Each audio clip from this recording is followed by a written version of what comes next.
There's a 1.5 degree world, you've lost individual species.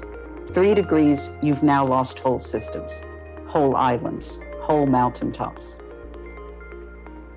Many of my climate science colleagues say one thing in private and a very different thing in public. They are just as scared as I am, and they, in many cases, no more optimistic than I am. Greetings, Earthlings, and welcome to the podcast. As you know, on this show, we focus a lot on the various futures that we have available to us, and especially when it comes to the climate crisis. And usually we talk about solutions and technologies that are coming to help us mitigate climate change. But today, we're going to explore what life as an Earthling might feel like if we fail and face a climate breakdown. That's why today's show is titled Life at 3C. But before we get into that, I'm one of your hosts, Lisa Ann Pinkerton. I support companies in the energy transition and climate tech companies with Technica Communications. And I support all genders in this space with women in clean tech and sustainability. And I spend a lot of time on this podcast with Christian. And I'm your other co-host, Christian Roseland. I'm a writer and policy analyst in the energy industry. And I have to say, today's subject is a hard one. There's no bigger issue that we're facing in the early 21st century. And climate is just this overarching thing that affects literally every aspect of life on Earth. If we ever had a doom-scrolling episode, I think this would be it. So buckle up, buckaroos. We're not going to sugarcoat it for you. We're here to really talk about what we can expect with the best knowledge that people have right now. So if you're listening with small children, there might be some extra parenting in your future as you help them understand the world we are on track to give them. Yeah, and I just want to say, even for the adults out there, it's easy to get overwhelmed by the severity of what we're facing. But we can't close our eyes. We need to face what's coming so that we can react appropriately.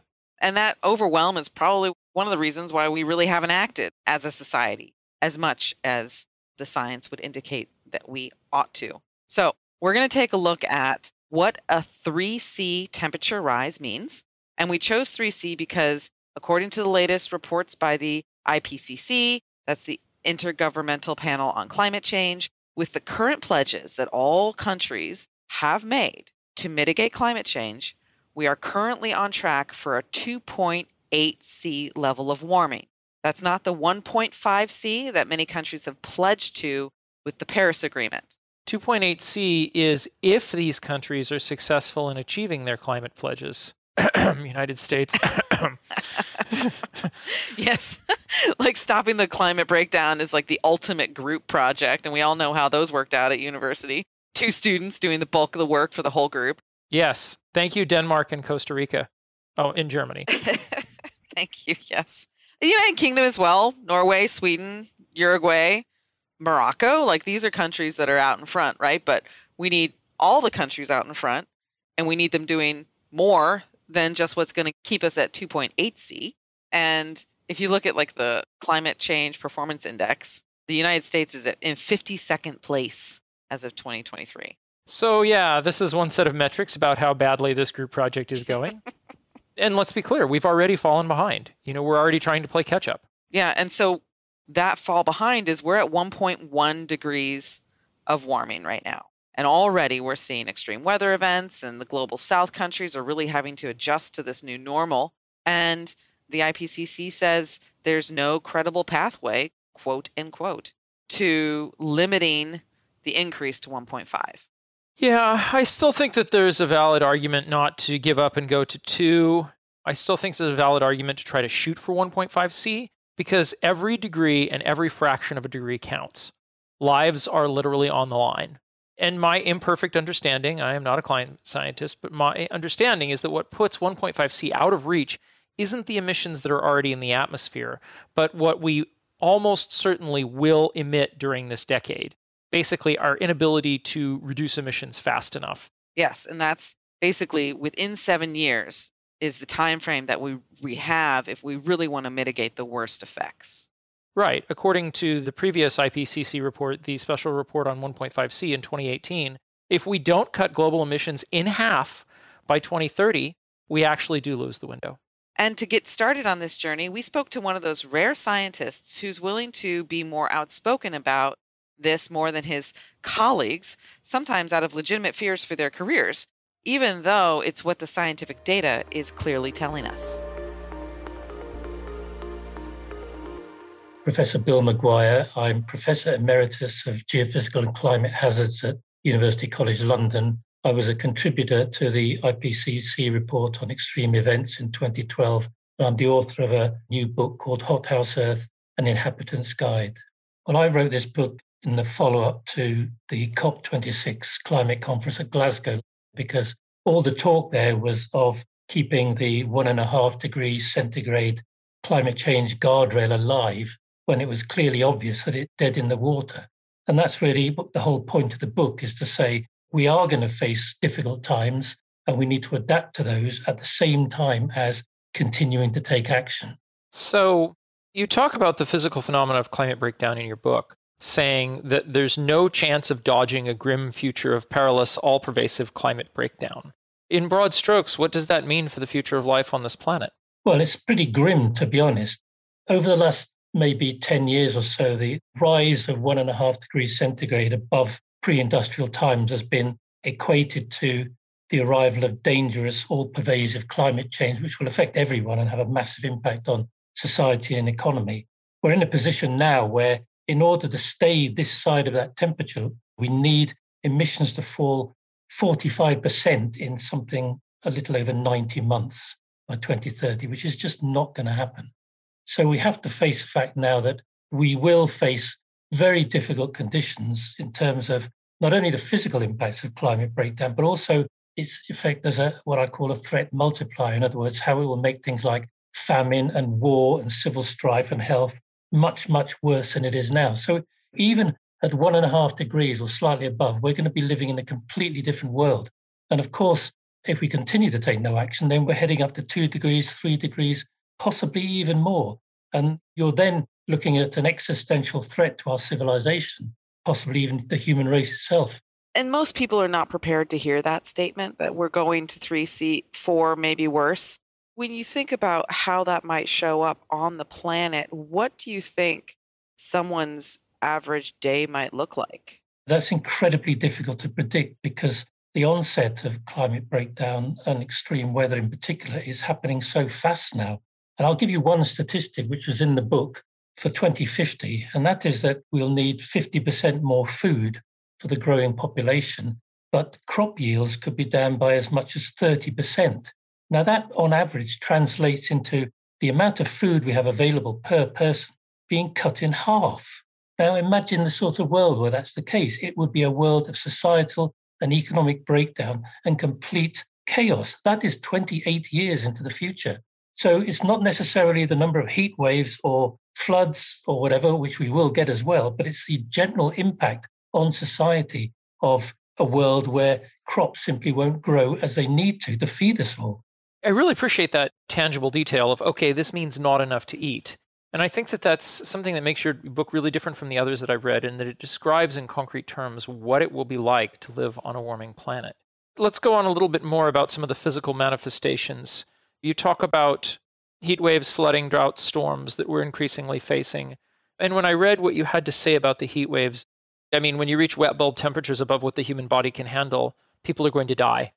So when do you expect the first mass human casualty event? I mean, like hundreds of thousands of deaths, and not just the elderly, but across all age groups, to occur? And where is it most likely to happen?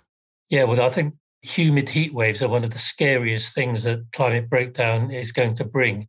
These are conditions above a combination of humidity and temperature that will see the human body not being able to sweat and therefore not lose heat. And under those conditions, you only have 6 hours to live, whether you're fit, whether you're in the shade or whatever. These sorts of conditions have been encountered here and there around the Persian Gulf, places like that over the last few years, but they're not really expected to become very, very obvious until the second half of this century. Although I would say that everything seems to be proceeding more rapidly than we've previously predicted. But one of the areas of huge concern is the North China Plain, where you have a huge area of agriculture. It's the breadbasket, if you like, of China. Lots of crops are irrigated, so it's very high humidity, high temperatures, and something like 400 million people work in the fields there. generally without access to air conditioning. Now, if you have a circumstance after 2050 where humid heat waves strike over a day or two, then there's nowhere for those people to go. So the potential death toll is just staggeringly high. You could see millions dying in a day, in theory. I mean, I hesitate to say tens of millions. It's unimaginable, but it is real, if you like. So wait, you're saying we're seeing these sort of wet bulb temperatures already in isolated conditions, in isolated places? I mean, it was thought that we hadn't got to this stage yet, but there were reports recently, I think a paper was published recently actually saying that they have been encountered in not towns or cities, but in places around the Middle East and the Persian Gulf in particular, and that these things might gradually increase and spread across the planet. But it's China that's the big worry. And generally speaking, after 2050, although, as I said, things are just moving so fast, I wouldn't be surprised to see some big humid death event before that. Wow. So basically you're saying post 2050, these are regular occurrences, and so these places become uninhabitable. Yeah, effectively they do. I mean, you can't live and work in a place where you don't know if the temperatures and the conditions the next day are going to be sufficiently amenable for you to survive. You can't do that. And that there are going to be other issues in places like China and Southeast Asia after the middle of the century, because so much of the Himalayan ice will have gone, so many of the glaciers will have gone, that the river flow from all the big Asian rivers which drain the Himalayas will be slowing down. And of course, that provides irrigation that feeds 2 billion people. So, you have that on top of this issue of humid heat waves as well. Would you think that people are going to attempt to adapt? I mean, in your book, you talked about 250 million people moving across sub-Saharan Africa, South Asia, Latin America by 2050. I mean, where are these people going to go? Well, exactly. I mean, that's another part of how society is going to break down very quickly due to these threat multiplier effects. And you will have hundreds of millions of people on the move because they simply won't be able to grow crops where they live, or won't have access to water, or it's just too hot. I mean, these aren't my figures. Everything in the book is peer-reviewed, published material or observation. So these are predictions that have been made, and I wouldn't be surprised to see bigger figures and higher figures than that, in fact. My area of expertise started in volcanology, and my interest was in the links between things like volcanoes and earthquakes and climate. And in fact, a rapidly changing climate triggers earthquakes and volcanoes and tsunamis, which is something most people would be staggered by, but which is true. Greenland has a 3-kilometer thick ice cap on it, but the center of Greenland is pushed down below sea level by that ice. And already, as the Greenland ice sheet melts, we can see the North Atlantic starting to bounce back again, the crust of the North Atlantic. And if there are any faults on the Greenland, those faults will have been unable to move for maybe 100,000 years or more. They'll have a huge amount of strain on them. If they do move, and when they move, they will produce big earthquakes. Those earthquakes can trigger submarine landslides. And I have German colleagues working in this area who say we can see what they call a seismic response below Greenland within decades. So this isn't something that's way off in the future. Yeah, I mean, it seems like a lot of the things that you talk about aren't actually way off in the future. I mean, I think about these heat waves, and you're basically talking about them being commonplace after 2050. But that doesn't mean that we won't see them in the next few decades. So to go to something else that I think is really important for people to understand, your book talks about some of the feedback loops that can make the climate crisis even more serious. And if we pick just one, can you explain how a warming planet releases more methane and the effect that will have on driving further warming? Yes, well, methane is a fantastically effective greenhouse gas. Over a 20-year period, it's 86 times more effective at warming the planet than carbon dioxide. The thing is, it doesn't hang around in the atmosphere as long. It disappears quite quickly. Now, as the planet warms, clearly the permafrost is starting to thaw and methane is starting to come out of the ground on land. And that's a huge concern because it would effectively bring forward global heating by about 30 years. So we'd be instantly transported to 2050. There's debate about this. Some people say, well, if we look back at other times the planet's heated up quickly, we don't see any sign of these big burps of methane. But, the absence of evidence isn't evidence of absence. So we're not certain about that. So the methane releases is something that I do know a lot of people are sort of tracking because it is a major concern. And how far off do you think we are from some of these, what might be called tipping points, like the massive methane release or forests turning from carbon dioxide sinks into sources, or the Greenland ice sheet, as you mentioned, melting and causing these earthquakes and tsunamis. How do you track these? Well, some of the tipping points we may already have reached. You only know you've crossed a tipping point when you've crossed it. There was a report published fairly recently about tipping points, which pointed out that some of them, like the collapse of the Greenland ice sheet, the collapse of the West Antarctic ice sheet, the slowing or dramatic shutdown of the Gulf Stream, these sorts of things you might expect to happen at only around 1.5 degrees global average temperature rise, or even slightly below that, which means we could have crossed these tipping points and just don't know it yet. And even if we haven't, we will do very, very soon. So we could already be committed to losing the Greenland ice sheet, because what a tipping point means is when it's been tipped, you can't tip it back again, whatever you do to reduce emissions or temperatures. So if we've crossed the tipping point for the Greenland ice sheet, it will carry on collapsing and melting whatever we do, and ultimately will give us a sea level rise of 7 meters. With the West Antarctic ice sheet, the same thing applies, only sea level rise would be another 5 meters on top of that. So some of these things are upon us now. Others, like soils becoming sources of carbon rather than sinks, you're looking maybe at a few more decades ahead, but not that far ahead. And it's scary to know that the Amazon rainforest now is a source of carbon rather than a sink, which is staggering, to be honest. I mean, a lot of that comes from the fact that much of it is being burnt and hacked down. But nevertheless, that we're at that stage already is very, very frightening. And in your book, you mentioned for every 1 degree C of global heating, there's this increased risk of conflict. And that could be social unrest or civil strife or all-out war. And I think you mentioned that number rises by 14% with every 1 degree of global heating. Yeah, I may mention that it's very unlikely that you can pinpoint the increase that precisely, but it shows the trend.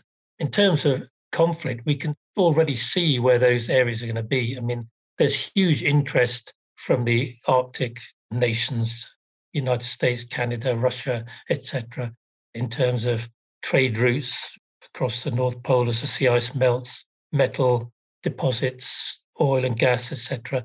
And that's going to become an area of conflict as time goes on. There'll be wars fought over water, there's no doubt about it, and potential hotspots would be East Africa, Middle East. And the area I really worry about, and I mentioned it earlier on, is Southeast Asia, because as the glaciers fail in the Himalayas, so the rivers that drain them, the Ganges, the Yangtze, the Yellow, and the rest of them will start to fail. And undoubtedly, countries in that part of the world will come into conflict and dispute over their water supplies.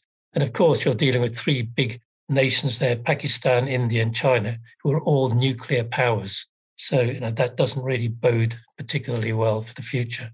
Right. Yeah. I mean, this leads into something that I've been contemplating, thinking about a lot. I'd love to hear your take on it. Obviously, your stance on climate crisis is dramatically stronger than many of your colleagues. And in fact, in your book, you suggested that the IPCC is underplaying the threat. And I'm trying to understand if this is a conscious decision by those in power because they want to limit civil unrest or something less sinister. With regard to the IPCC, everything that goes in their report is scrutinized by national representatives, and that includes people from Saudi Arabia, from other Gulf states, from China, from the United States, from the UK. Many countries don't like what they read and they object to certain sentences, they object to this, that, and the other. So the IPCC reports end up as consensus reports, which are conservative. The consensus in terms of the science is because they tend to rule out some of the more extreme suggestions, even though they're in peer-reviewed papers, because they have claimed in the past there is insufficient evidence yet. So tipping points and their potential impacts aren't really addressed as they should be, for example, in the IPCC reports. So in terms of that organisation, it's not sinister, it's just the way things work. And most scientists know that those reports are underplayed. And I should say as well that many of my climate science colleagues say one thing in private and a very different thing in public. They are just as scared as I am, and they, in many cases, no more optimistic than I am. I'm helped by the fact, I think, that I took very early retirement from academia to focus generally on writing and climate activism. So I don't have any pressures on me, whereas many climate scientists who still work in the academic sector have pressure to get grants to publish in the top journals and all this sort of thing. And they worry that these sorts of things will be influenced if they go out on a limb. There's peer pressure as well to stick to the consensus, which is all well and good, but the consensus could be completely wrong. Just because it's a consensus doesn't mean it's right. So there is an issue there in terms of climate scientists saying in public what they say in private or think in private. If they all did, that would make a big difference to how people perceive the threat, I think. I find it really interesting that you say that your colleagues understand how these IPCC reports are created and how they're reviewed and perhaps watered down. But I think the general public doesn't understand that. So they think that the IPCC report is the best assessment that is being made on the climate crisis. Well, that's absolutely true. But that was before my book was published. So now they know where to go. Now, we all know about trying to fly less or not flying at all, trying not to eat meat, recycle, all this sort of stuff, which is all well and good, and we should all be doing it.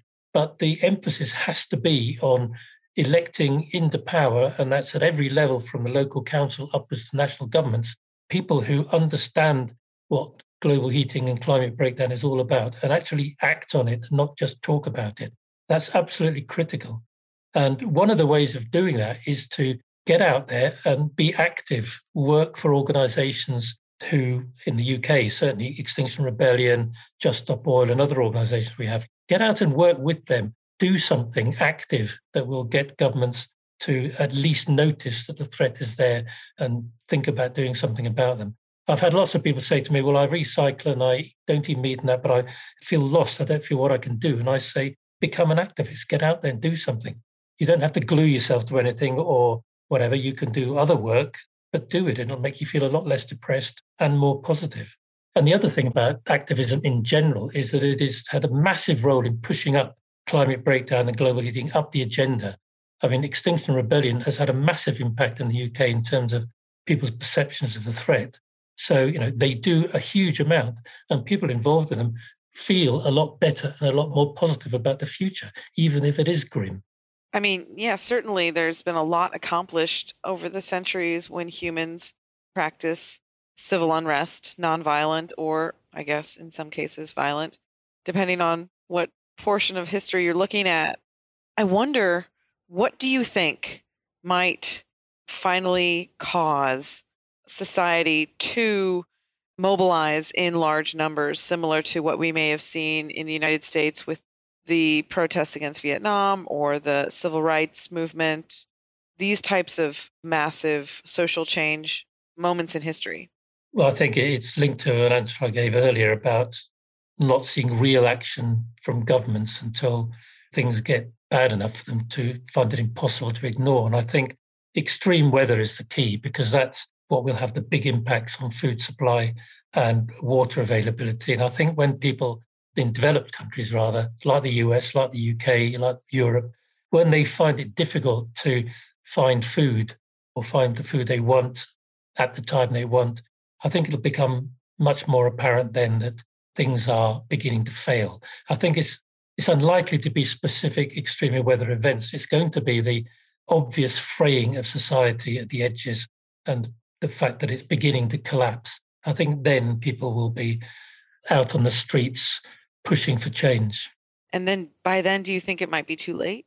Well, it will definitely be too late to avoid dangerous or pervasive climate breakdown, but it won't be too late to avoid even more heating. I mean, the key point is that even if we've lost 1.5 degrees, every 0.1 degrees C above that, we need the fight to stop happening.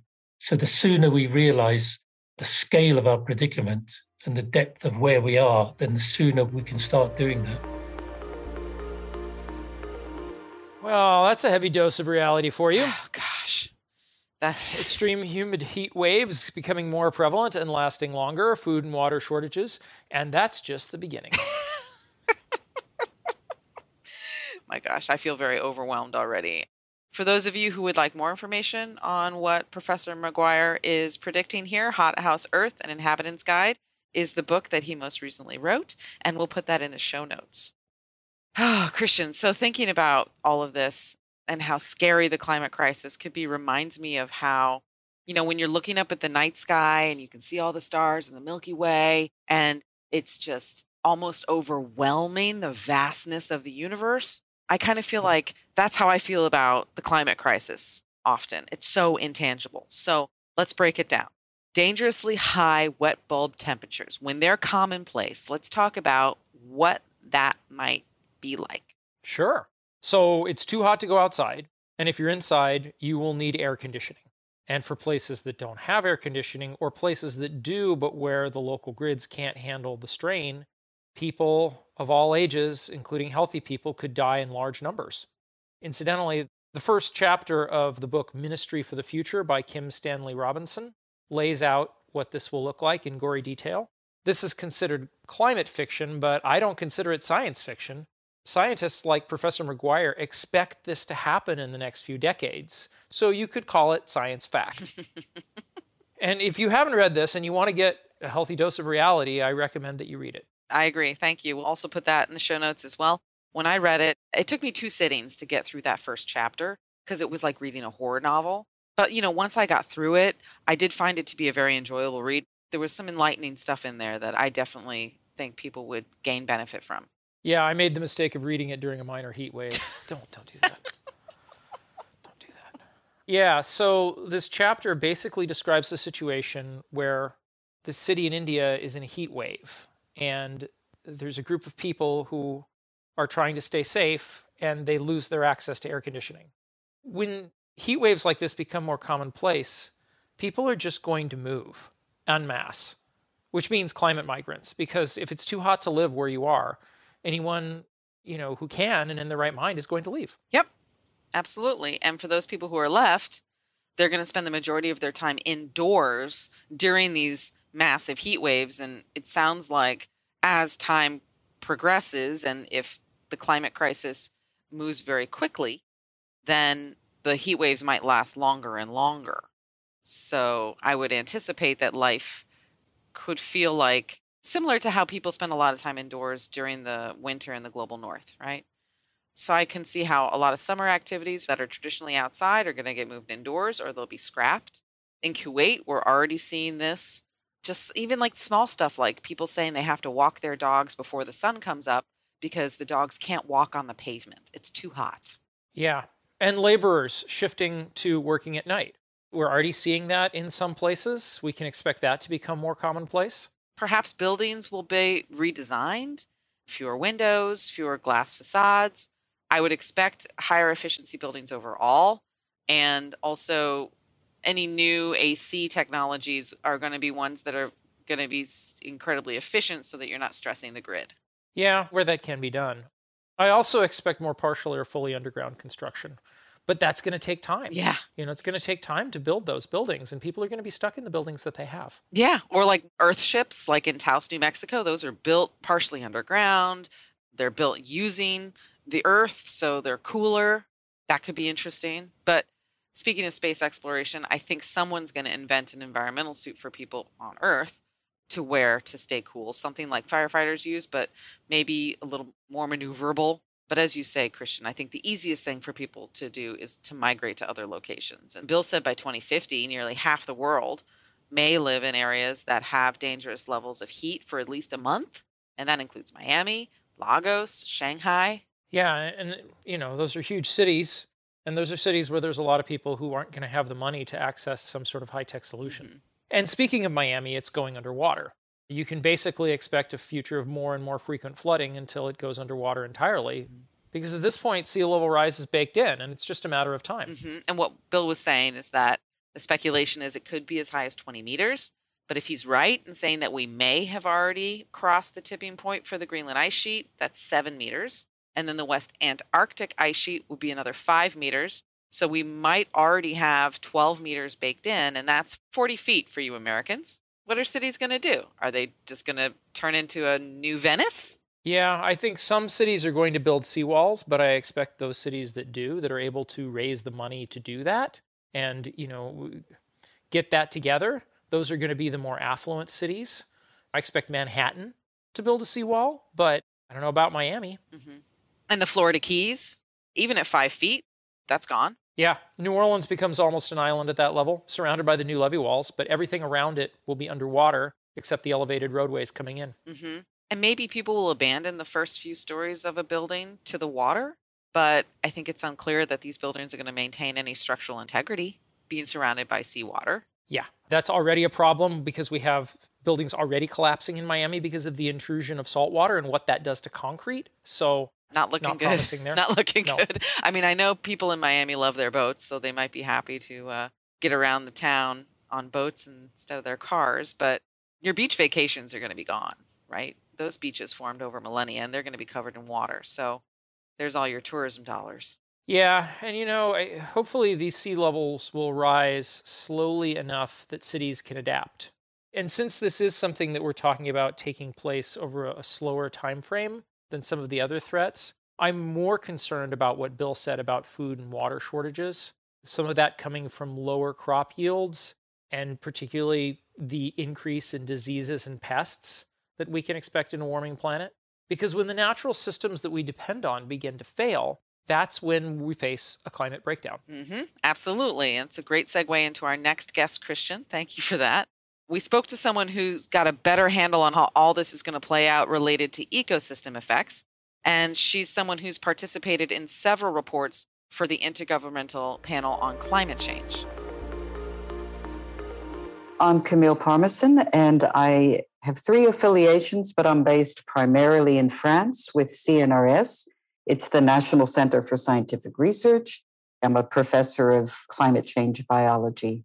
The 1.5 degree target is really a target for not losing the most sensitive systems.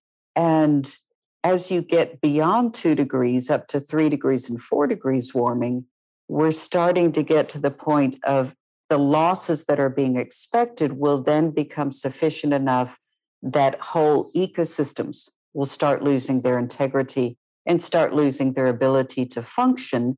So we've talked a lot about what we're seeing right now, and it's already feeling very depressing.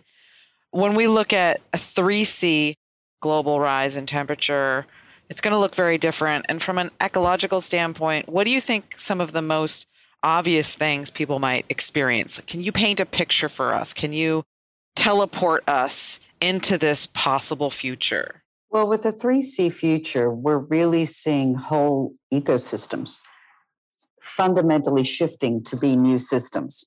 But most things have barriers to shifting. Either they have natural barriers, there's a mountain range. If you're the Florida Everglades, you can't shift into a mountain range. Even more important, there are human barriers. You've got cities, you have agricultural fields. And so it's not possible for most of these systems to just do this, nice gradual shift northward and we'll still have them. Tropical coral reefs will be gone. They simply are not going to survive a 3 degrees centigrade world.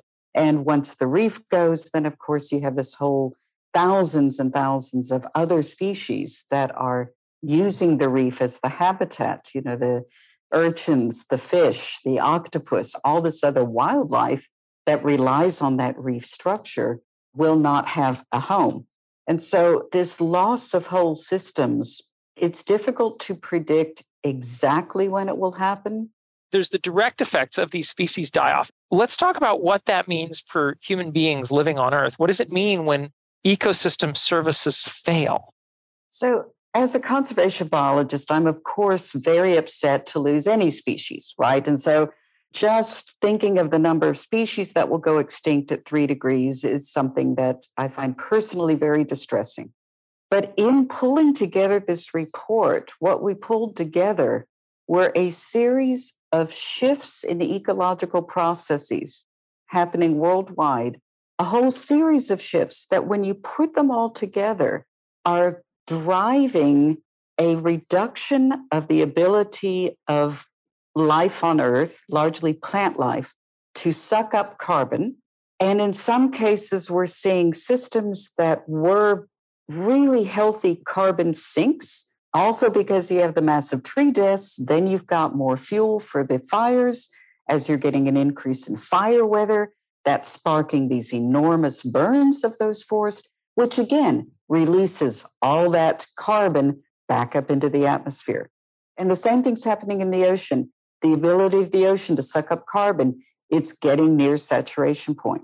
And so the biggest risk of going up to 3 or 4 degrees centigrade, even if it's only for a few decades, is that those processes at some point become irreversible, which means nothing humans do, no amount of humans reducing our emissions will affect them. So to me, that is the scariest product of our report, is putting the numbers together on the risks of overshoot and finding out that we are closer to that risk than I think a lot of people thought. When you talk about this concept of overshoot and all of these irreversible effects, is that related to the feedback loops we hear a lot about, that if we go to 3C, that there's just the irreversible changes and everything kind of doubles up on itself and it's like a snowball rolling downhill, getting bigger and bigger and bigger? There you go. Yes, it's where you've pushed the system to a point where it's rolling on its own. It's got its own momentum. We're no longer pushing it, but that system doesn't care. It's creating more warming on its own. It's no longer relying on the warming the humans are creating.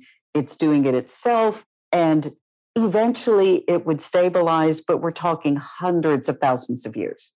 It's not going to stabilize in a couple of decades. And I think that's the other misconception of certainly a lot of policymakers have, is they think, oh, okay, that'll start. But then if we stop all of our emissions, all human emissions, it'll calm down, right? Well, yeah, but we're talking hundreds of thousands of years. This is not something, it's very hard to get it moving in that direction, but we've been working on it for a couple of hundred years now. And at some point, it will become irreversible from a human perspective. Okay, not in geological time, not in millions of years, but in terms of the human cycle of life, not just our lifetimes, but our society's lifetimes, it's irreversible. And that gets back to something that you mentioned earlier, which was some of these ecosystem services. This is a term that I have personally not heard of before. So I'd like to ask you, what are these ecosystems doing for humans that we're completely, taking for granted that we might not have at 3C? Yeah, so ecosystem services is a term that I think conservation biologists came up with to describe the whole suite of things that humans take for granted, that ecosystems actually are doing for humans. And they include things like carbon storage, so that's one of them, but also water filtration, filtering and storing the water so that we have clean, abundant water. And this was illustrated beautifully when the watershed for the city of New York was largely clear cut. So all the trees were cut down, and then they lost the topsoil, and suddenly New York did not have drinkable water. I mean, literally, if you turned the tap on, you got out some brown gunk that wasn't drinkable. And so they put a huge effort into restoring the Catskills. And I think about pollinators as well. Like if we lose the pollinators, SOL. So 20% of our crops rely on native pollinators to be the most productive that they can be. And a lot of people assume you can just put out domestic honeybees. And you see this actually in Asia quite a lot. People put out domestic honeybees, but the science shows those are not as good at pollinating as are the wild bees and flies, et cetera, that pollinate those systems. So yes, you can do that, but you will have lower productivity than you have in systems that have adjacent natural areas with a good, healthy, diverse set of bees and flies to pollinate those plants. It goes on and on and on. I imagine that a lot of the research you do can be pretty depressing when you start to think about what the future will hold for climate change. How do you manage doing the work that you do and having the knowledge that you have and keeping yourself sane and healthy? I spend a lot of time in the healthiest places I can find. I mean, seriously, a lot of times I've just got to go somewhere that still looks good and that still has, the birds and the bees and the butterflies and the trees. Because one thing I worry about is humans are so adaptable. And it's why we dominate the earth now, right? But it's also potentially going to cause our own demise because we forget what healthy is. We just think of whatever we experienced when we were younger, or maybe even shorter time than that, just what we've experienced in the last few years suddenly becomes the new normal. And it's, it's a process called shifting baseline. As the earth deteriorates, we keep shifting the baseline of what we consider a normal, healthy earth. And so I think it's really important for the youngest generation to see the healthiest systems we still have, so that then when they grow up and become the politicians, the head of corporations, whatever, they retain that memory of what Earth should look like and what the planet should be, and hopefully will advocate and take the action that current policymakers are perhaps not as willing to take. And by the way, kids get it. I do teach little kids. 5-year-olds get it. Oh, so one of the messages here is that losing biodiversity doesn't just affect other species. It affects us as humans. Mm-hmm. And people really take for granted how all these biosystems are interconnected. Yeah, this has actually been a pet peeve of mine for decades. We seem to think that we can tamper with ecosystems through things like genetic engineering of crops and not screw up everything else along the way. I mean, hello, monarch butterflies. Because we have such a great track record. Oh, man. Yeah. These ecosystems have evolved together over eons, and they thrive together. They need each other.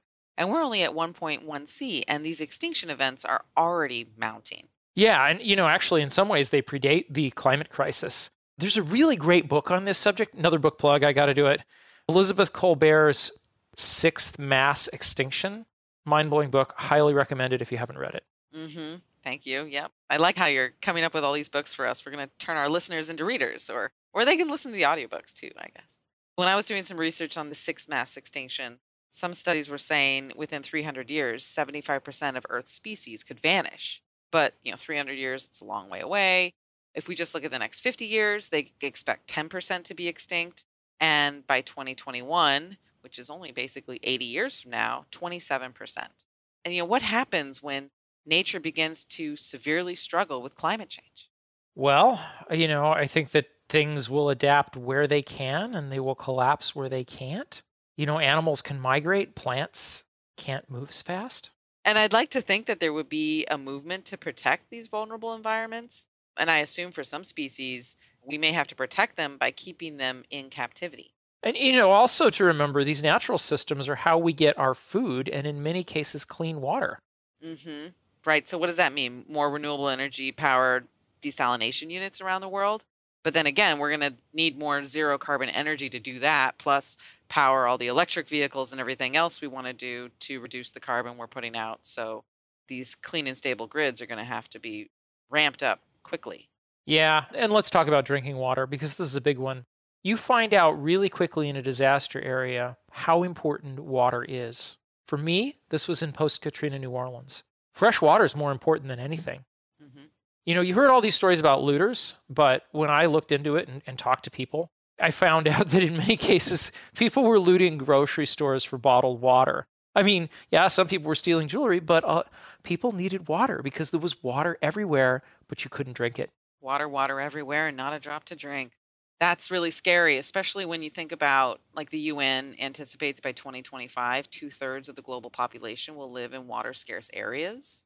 2030, so 5 years after that, 700 million people could be at risk of displacement by water scarcity. So that's migration. It's not that far off. More migration. Mm-hmm. And if we lose the pollinators or regions become inhospitable to growing enough food, that's going to get really bad for people. So they're going to leave. They're going to migrate.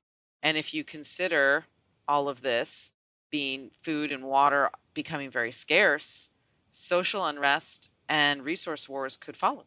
Yeah, and this is particularly important for the Global South, which is experiencing these impacts on agriculture from the climate crisis now, and where people are already more vulnerable. So this is why we spoke with Dr. Edmon Totin, a research scientist who works for a nonprofit called CIRISAT, which stands for the International Crops Research Institute for the Semi-Arid Tropics. Dr. Totin also coordinated the Africa chapter on climate adaptation in a recent IPCC report. We have strong evidence that climate change is impacting Africa and will continue to impact many development sectors, including food, health, education. And I hope that this report will convince the decision makers, mainly policy makers, to take actions. And as I tweeted early this week, and said, well, it's time for actions and we should no longer wait. So, Edmon, what are you seeing in your community when it comes to climate change, and how do you see the future playing out? Well, I think when we look at many African communities, we can see different type of pattern, either in urban or rural area. In rural area, we can see that many crops are, in terms of the yield, being affected, mainly because of the climate condition, but also mainly because of the impact on our availability of water, which is one of the key ingredients for our food production. And in urban regions, we can see the impact. It may not be direct impact, but it's reflect through the change of prices. It has to do with the availability of food. It has to do with migration. So it's different type of pattern depending on where we are. I can elaborate a bit in how we see climate change in Africa, mainly in rural area in terms of food production, where the report clearly show impact on tomato crops in Africa. We have maize. Maize, you can see that it's a staple crop from West Africa till where people eat it. It's a different format, what we used to call to in Senegal or Mali, or pat in West Africa, in coastal region, Togo, Benin, or ugali in East Africa, where we see that the yield of this typical crop has already decreased on average by 6% in sub-Saharan Africa because of the climate change conditions. We also see that in general, in terms of crop yield and productivity, we have clear evidence that the productivity growth has been reduced by about 34% more than any other region. So those are concrete evidence of how climate change is already impacting agriculture. And we have specific impact when we look at also cash crop like coffee or tea or even olives in Northern Africa. We can see how this is happening. And when we look at the future, for instance, when we mainly look at the maize, we see that under 1.5 degrees, so it will likely, the yield will decrease by 8%. And when we move to 2 degrees, it can decrease by 20 to 40%. When we say 20 to 40% for this type of crop, maize, which is one of the major staple crop, it has implication on livelihood. It has implication on health, because when people are not eating, then they can have different disease. But it has an implication on the capacity of people to send their children to school. So that's what we call kind of cascading impact, or how what is happening in the food sector is affecting many other priority sectors in Africa. Did I hear you right? And you said that when you move to 2 degrees global temperature rise, there would be a 20 to 40% decrease in maize production or yield? 20 to 40% decrease in West African countries. So then would you anticipate that these communities would change the type of crop that they would be growing and find something else to substitute for that? Or how do you think these communities would adapt?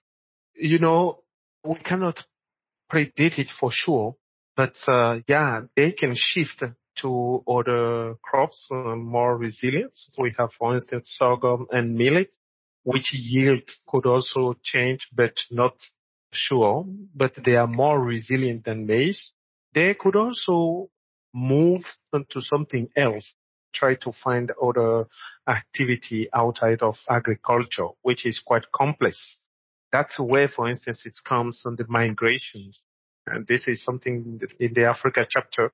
So we see that in Africa, most of the migrations are internal, people moving from one places because of the soil quality has decreased, so they will move to another region where they still have more fertile land and where the rainfall is still enough to cover their need. There's another question here, which is clearly when we look at these, 2 degrees, 3 degrees C, we're talking about some very serious impacts.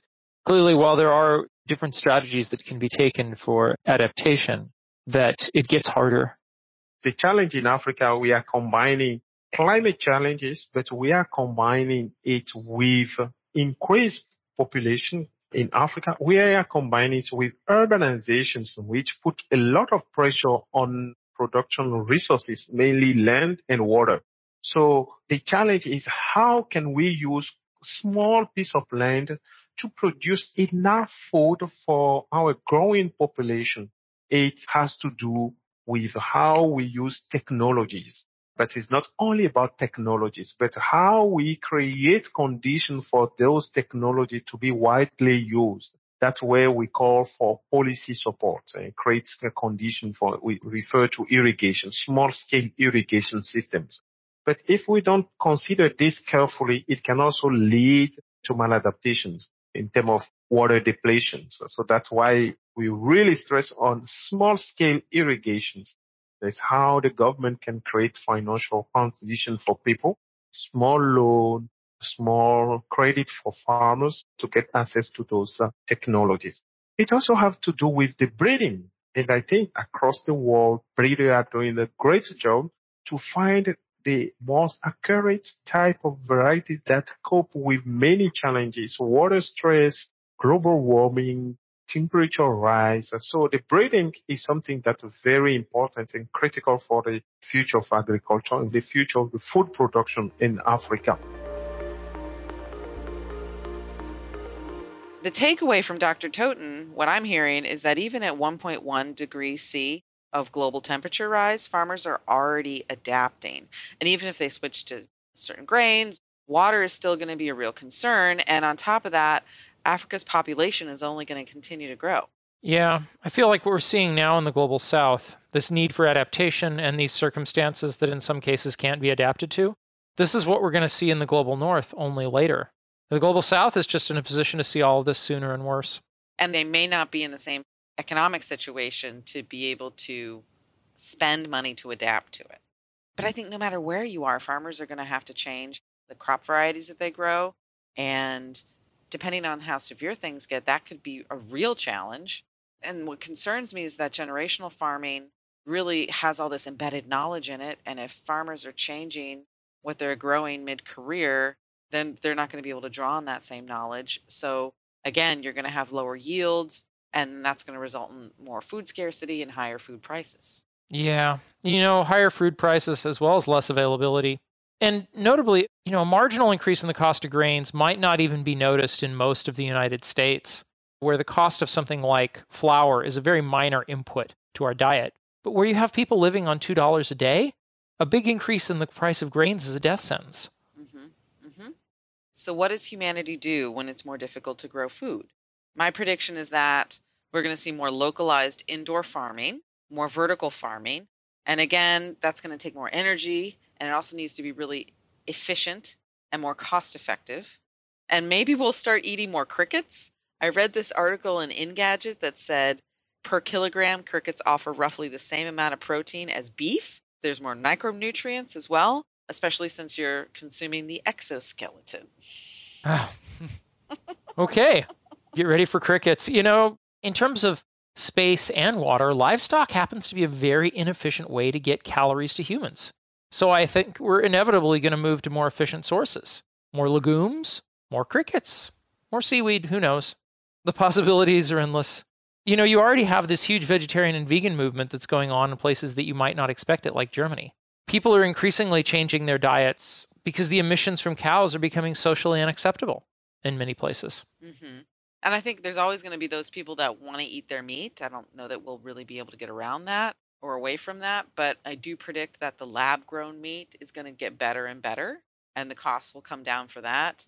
So I can see that also becoming a strategy for this. Yeah, scarcity is going to drive change behavior. It's inevitable that adapting to a warmer world will not only be difficult, but it's also going to be costly. My prediction is that, at least in the US, who's willing to pay for what, whether it's mitigation strategies or adaptation strategies, all of that's going to fall on party lines. And we kind of need both as things get worse and worse. Yeah. So this is a natural transition to our final guest for this episode.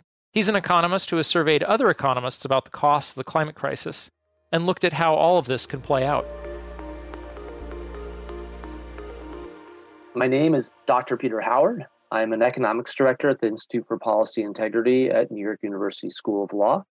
A large portion of economists already believe that climate change is having a negative effect on the economy. And they also believe that that negative effect is going to increase over time to pretty substantial levels. For instance, they believe around a 3-degree increase, the mean and median, which are the measurements of central most likely estimates, are about 5% of GDP and negative, and 8.5% of GDP losses, which is something in the range of when we give them specific scenarios and timeframes. So if we use predicted GDP, that comes out to somewhere between negative 30 and negative $51 trillion in that year. Now, that doesn't account for all uncertainty, which we can get to in a bit, but these estimates are also highly uncertain, and there's a lot of risk. And so there's additional incentives to actually address climate change, not because of just those damages, but there are possibilities of really catastrophic outcomes, according to some economists, at those degrees. And so we should be particularly concerned about those worst case scenarios. Yeah, and so let's just be clear here. You said, I think, a 5 and an 8.5% contraction, but that is not an absolute contraction. That's relative to what GDP would otherwise be, right? And so given that GDP is increasing over time, it would mean that we would have less GDP than we would in the future. Now, we also have to be careful here because it's not like all goods are going to be equally impacted. There's something called relative prices, which the idea is here is this, which is that, okay, I get more iPods, but I lose most forests. Well, it's great that I got more iPods and I'm more better off. As forests become more scarce, we're going to value those remaining forests even more. And so we might get richer in terms of iPods, but less in terms of forests. So we should just be clear that there could be things that are substantially lost. And again, there are a variety of risks out there that are not captured by these central tendencies. So we cannot eliminate the possibility of really high damages beyond that could erode growth, right? And we also can't eliminate the possibility completely of tipping points, which could erode those growth, but there's other tipping points that could cause a rise in temperature can kick off feedback effects in the climate system, and those feedback effects could result in much higher warming. So when we talk about 3 degrees, what we're usually thinking about in those scenarios is a 3-degree increase in 2075, or approximately around then, from a doubling of CO2. And so one of the things we also find in our results is that if we speed up climate change, we actually get more damages. And so we would assume that people have less time to adapt. So you could actually end up in situations where, right, that with that much more rapid warming and much higher warming to get even higher damages. Now, you shouldn't necessarily take unlimited action because we have multiple risks to society, multiple objectives. So we wouldn't want to take all efforts to eliminate extremely small probability, but we're talking relatively high probabilities for horrible things and extremely high losses, right? And so we should be taking actions to actually reduce those irreversible losses probabilities. And also human beings, when we study them, are actually adverse to uncertainty. We find that people are what's called risk adverse. So people are actually willing to sacrifice income in the real world to avoid facing these uncertain losses, okay? Let's talk about the cost of action versus the cost of inaction. I feel like in the past, maybe solar and wind were expensive, batteries have been expensive, there's the cost of electric vehicles. There's been a lot made about the cost of some of the tools that we would use to mitigate emissions. What does the research that you've been working on and the research that you've seen say about the cost of inaction versus the cost of action? We survey people on abatement cost as well, and we find actually higher estimates than the general literature. The general opinion is that these benefits exceed costs. We should also note that there are co-benefits to reducing greenhouse gases, right? That a lot of greenhouse gas production, particularly coal and oil, but even natural gas, do produce other pollutants. And then there's another factor what we should also account for, which is that these impacts are unequal. So some regions, like this is looking at overall benefits and costs, but like there's also an issue of just fairness, which is separate from this, which is that one of the other findings we find is that the poorest individuals and countries are going to be impacted the most, and that actually economists believe that we're going to have a more unequal society. And that's actually generally consistent with other economic findings as well. Interestingly enough, usually the focus is on between country distribution. We find is that economists believe that it's not only between countries that that's going to happen, but within countries. So the richer individuals within countries are going to avoid more costs than the poorest individuals.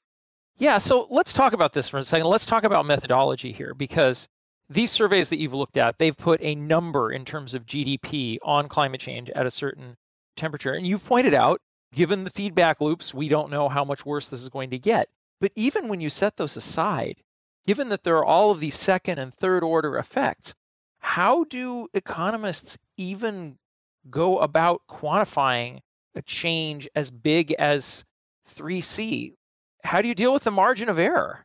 Well, a lot of these models actually omit tipping points. So if I take this new data work, remember it's looking at variation in a spot over time. Well, if an event hasn't happened, like a tipping point, there's a nonlinearity, that model can't pick up on that. And it can only pick up on certain types of variation. So a lot of these methods are like, there's that famous analogy of blind men looking at the elephant and they're all touching different parts and they all describe something different, but not the elephant. You really need to think of this methodology as somewhat that, where like they're not all capturing the same thing. And as even a relatively conservative economist, Richard Toll, says, there's likely to be more bad surprises than good surprises, right? So we kind of know that at this point, which is like, it's really hard. You can come up with something we might be surprised that it's good, but in general, the impacts of climate change we could generally think of as omitted things as being pretty bad. Yeah. So a lot of those omitted impacts are pretty negative. And so we should think of often these damages as lower bound estimates. And a lot of things, and I think any economist that you would talk to will sort of admit that they're always going to be conservative. So I'm wondering, when you think about a 3C level rise, how much of these economic impacts could be mitigated with successful adaptation measures? Do you see any kind of light at the end of the tunnel in terms of how we could mitigate a 3C rise? Oh, so I think there's chances to mitigate 3 degrees. I think it's still possible to avoid 3 degrees, in my opinion. And I think that, in my personal opinion, I think that damages are quite high. I think there's a lot of uncertainty, and I think that the discount rate is relatively low. So, in my opinion, strong action is justified from just a dollars perspective. Okay, dollars and cents and overall well-being as well. And then the economic impacts of that 3C rise could then also be mitigated. But I think you could take action, yes, through things like reducing. I think that renewables have gotten a lot cheaper, but I think we should separate out mitigation from adaptation. Okay, so mitigation is actions that I can take to reduce the amount of CO2 emissions in the atmosphere that leads to warming. Now, again, when we're saying warming, remember there's uncertainty. I've talked about this earlier, but like there is uncertainty about how much warming we're going to get from how much CO2. I should say greenhouse gas reductions, not just CO2. And so we should be careful that there is actually a risk problem here as well, which is like, if I reduce it, am I guaranteed to avoid 2 degrees? There's a probability. The more we reduce it, the higher the probability that we'll avoid those risks, right? So if we have the amount of emissions that we predict for 3 degrees, we cannot omit the possibility of it being much higher than 3 degrees. 3 degrees is a process and an estimate and is highly uncertain still. Right, right. We have to take action now under uncertainty. So again, that's a big point I want to make. There's reasons to take action to reduce risk. Okay. Mm-hmm. But in terms of mitigation, there is ability to lower emissions, like turning renewables. And we should note that, solar and wind got a lot cheaper, and that's going to happen. There's also, people were relatively bullish in this survey on the possibilities of negative emission technologies. Oh, interesting. What I will say is that there are many people that believe that negative emission technologies can help us, but that doesn't avoid, because of this uncertainty, the need to take action now. We can't just keep pumping out greenhouse gas emissions, right? Because there's a lot of risk, and those technologies are uncertain, and their ability, not only their availability, but their cost. Right. And so there's a lot of work understanding that those technologies as well and how available they're going to be. As also, there's uncertainty if governments will take significant enough action to incentivize those technologies. Those technologies aren't going to be adopted without government policies. People are not going to invest billions of dollars to trillions of dollars in these technologies if there is no financial incentive. So taking action is necessary to create the incentives to do that. Now, my estimates asked economists to account for adaptation and their costs. And that's an important point, is the cost. And I brought this up earlier, but adaptation is not free. It's expensive. It's also not perfect, but we have to trade off those costs. So in my research, we find that with these surveys, the damages do account for adaptation, and we looked at the cost of mitigation, and we find that there's reasons to act. What strikes me about what Peter's talking about here is that when the problem is considered urgent, governments find the money. Look at what happened with COVID. Money appeared out of nowhere, and all that red tape disappeared overnight. And we had a vaccine in 9 months, a year? Yeah, but that requires taking the problem seriously, like we took, say, World War II seriously when we mobilized the entire industrial base of the United States and raised taxes massively. I appreciate the work that Dr. Howard has done, but I can't help but think that economists, by and large, are massively underestimating the impacts. Just like the climate scientists and everybody else is providing underestimates. Yeah, and yet this is exactly the sort of thing we're talking about, because we aren't just talking about the impacts of extreme heat or more natural disasters or threats to agriculture or sea level rise or more diseases or climate migration. We're talking about all of those things coming at once. Well, it's no wonder there's people out there in the woods prepping for the doomsday. Yeah, but good luck. Good luck. You're not going to make it on your own either. No, it's true, right? Got news for you. And, it's funny, in the renewable energy industry, we always talk about value stacking in terms of how to make a solar project more viable, pencil out, it can make more money, whatever. This is the exact opposite thing. This is doom stacking. Yeah, this is going to be hard for our civilization to cope with. And like Bill Mcguire warns, we may not be able to adapt in time. Mm-hmm. May not or won't. Well, there are a lot of examples in history of civilizations failing from environmental stresses that are less severe than what we're facing. Mm-hmm. And so this is why conventional economic approaches fall short of being able to meaningfully tell us about the impact of the climate crisis. Yeah, because those past civilizations, they had one environmental thing to contend with, and it doomed them. We're talking about multiples. And let's remember, those economic models, they omit the tipping points. Yeah, and just like the problem with the climate science, they omit them because they can't model them with any degree of accuracy. Mm-hmm. So what we're getting here is the most conservative, best case scenario, and everything we're hearing is an underestimate. Oh my gosh. And even if they did, hypothetically, if they were able to actually model tipping points or whatever, I feel like those results would be so out of sync with what people would expect that it would sound crazy, and then people wouldn't believe it anyway. Look at the IPCC reports. What Bill said, that they are actually very conservative because they're being put out by governments. And even those are already pretty bad. And this is exactly how we end up in a situation where we are improperly prepared for the severity of what is coming. Oh my God. That's why so many of us who work in this field and who read these reports have climate anxiety. It's why psychologists are being trained on how to treat people who are quietly freaking out about the future that's coming. And I often wonder, if average people actually understood what was coming to them in the next 30 years, would they change their behavior? Would they even try to live normal lives. I mean, look at what happened during COVID. That was only 2 years, and people completely rethought what they wanted from their life and what gave them meaning. And people changed their careers and all kinds of things simply because of 2 years.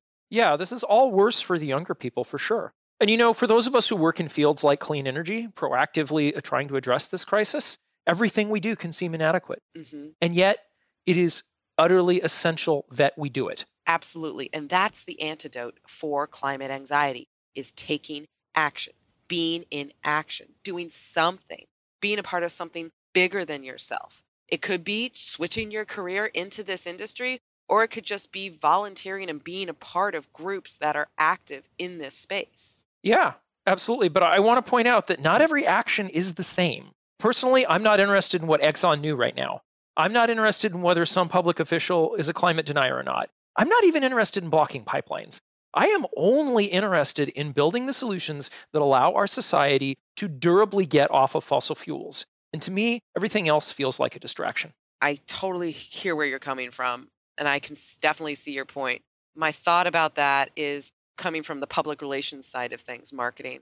Like, I can see how support for some of these activities can bring awareness to average people and get them talking about an issue and wanting to take some type of action. So I feel like there's something useful about people raising the alarm.